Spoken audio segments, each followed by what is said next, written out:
ça était.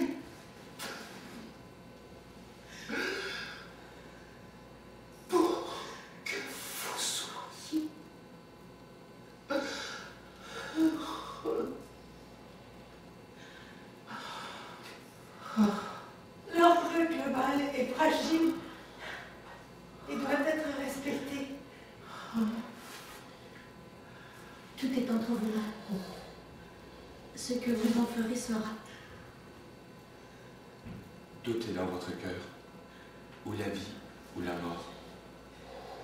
Mais qui donc le comprendra? En faites-vous des esclaves.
Monsieur,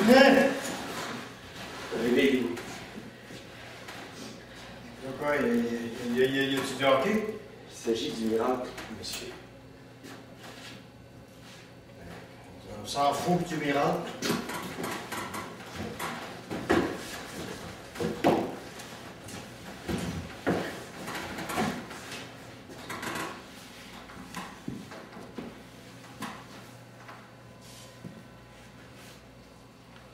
Le monde n'a pas été créé pour une société industrielle. Voilà ce que dit l'écrivain et ce pourquoi fut inventée l'écriture. Mais qui se préoccupe des vérités émises par les intellectuels? Personne. C'est ainsi que le monde court à sa perte. Avez-vous vu un seul journal à Paris, Londres ou New York faire une manchette de cette vérité? Nulle part. Pourquoi? Parce que cela dérange. La vérité n'a jamais eu de succès. J'aurais écrit « Le monde n'a pas été créé pour se mettre des culottes ». J'aurais eu tout de suite un succès foudroyant. Manchette, photo, interview. Pourquoi? Parce que cela touche à l'instinct profond de tout individu qui ne rêve que de les enlever. Et surtout, ça ne dérange pas. Les hommes n'aiment pas se faire déranger. Ainsi, tu ne tueras point, cela dérangeait. Ils ne s'en sont pas préoccupés, et les massacres ont continué. Aimez-vous les uns les autres étaient aussi du même genre, cela dérangeait. Mais baisser ses culottes n'a jamais dérangé personne. Alors moi, avec ma société industrielle, j'ai fait un four. En plus, je ne suis même pas un bon écrivain, mais j'ai des idées. Voilà bien le problème, d'ailleurs.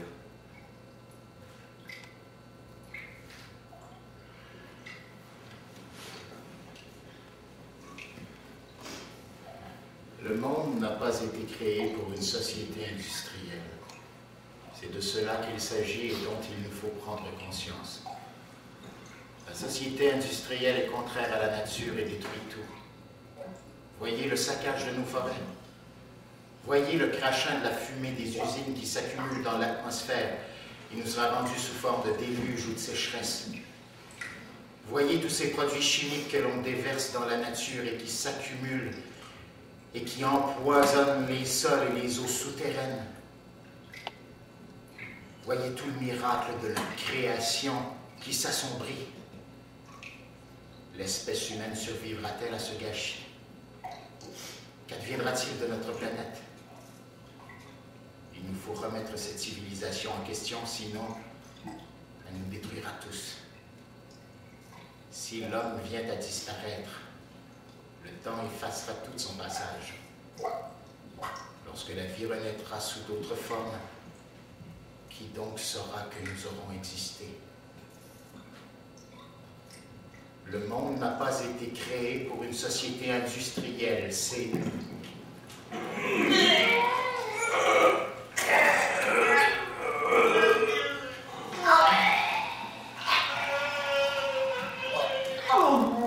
et détruit tout.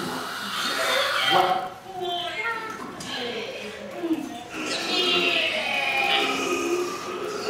Usines.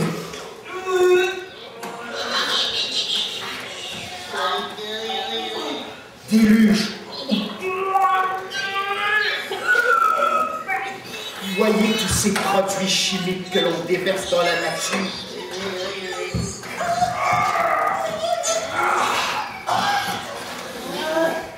Voyez tout le miracle de la création qui s'offre.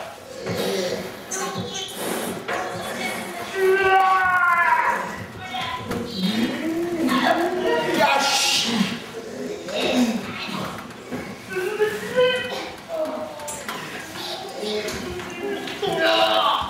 Si l'homme vient à disparaître,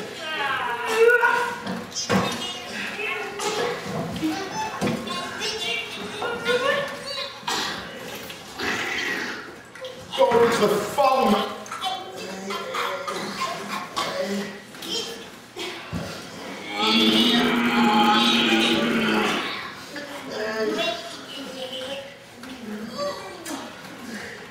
Exister. Oui, mais monsieur, les industries, c'est aujourd'hui toute la vie.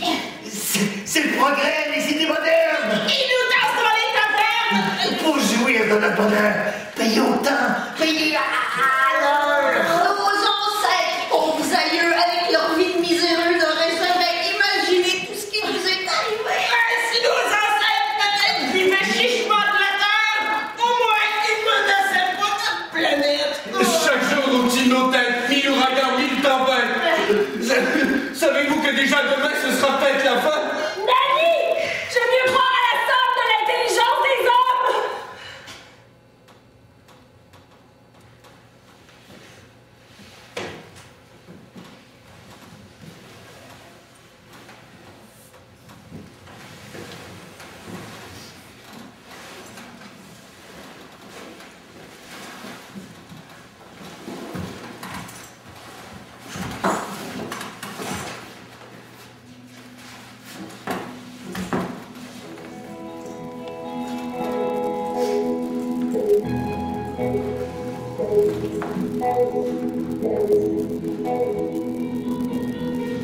mais où est donc l'intelligence des hommes?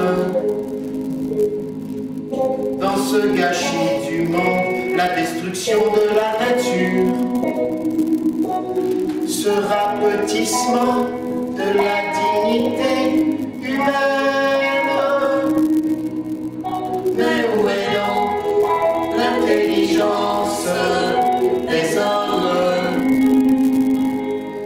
Dans cet aveuglement devant le miracle de la vie,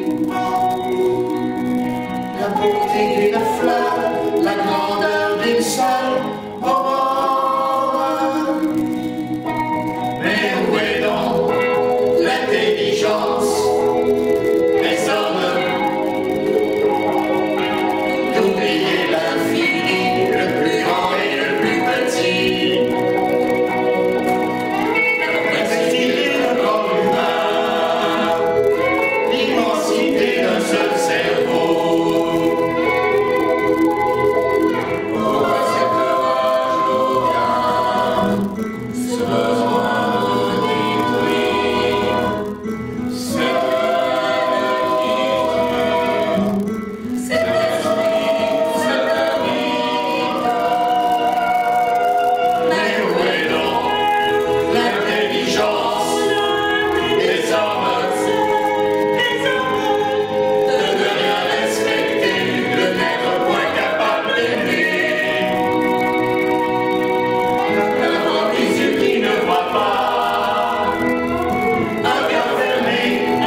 plus grand des maux, celui de l'argent, qui divise les hommes, les fait se dresser les uns contre les autres.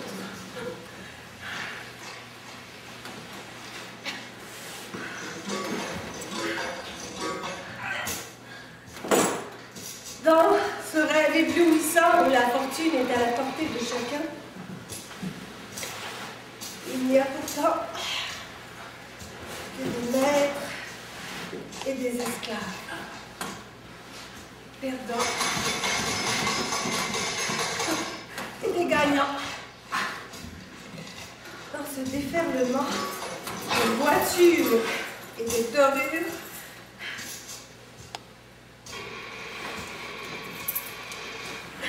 la solitude est infernale, la faim déguisée et la misère honteuse.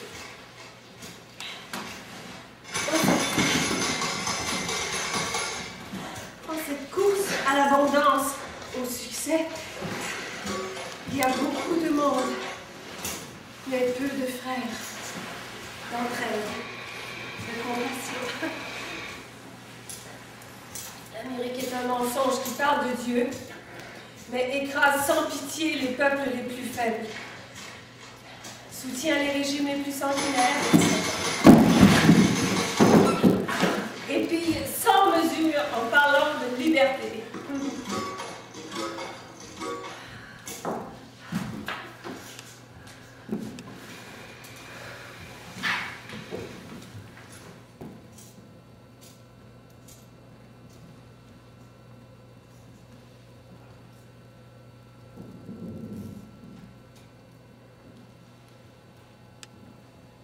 Il me revient comme une hantise. Tous ces crimes commis par les militaires, les hommes de guerre contre l'humanité.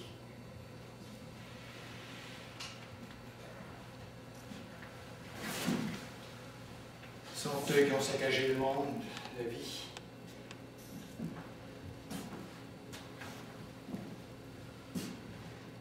Ce sont eux qui détruiront tout. Ils sont le malheur et la bêtise. Ils sont le témoignage de l'horreur qui est en l'homme, qui vient de l'homme.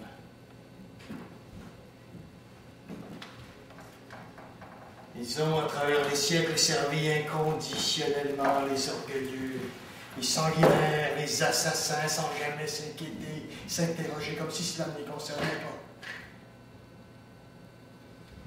Ils ont brûlé, égorgé, éventré, pillé, tout détruit, docile, obéissant. Sous les plis d'un drapeau illégal de juste cause. Ils ont assassiné leurs frères en révolte au service de tous les rois, de tous les États.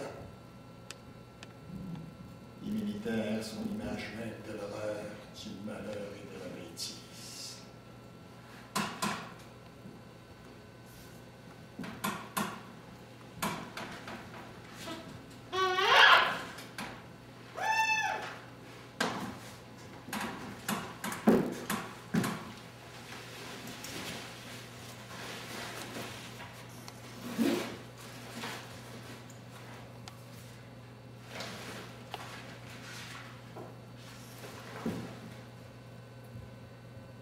Mais à bien y penser, qu'est-ce qu'il reste à dire? Tout a été dit, et 100 fois plus qu'une, de l'absurdité de l'existence.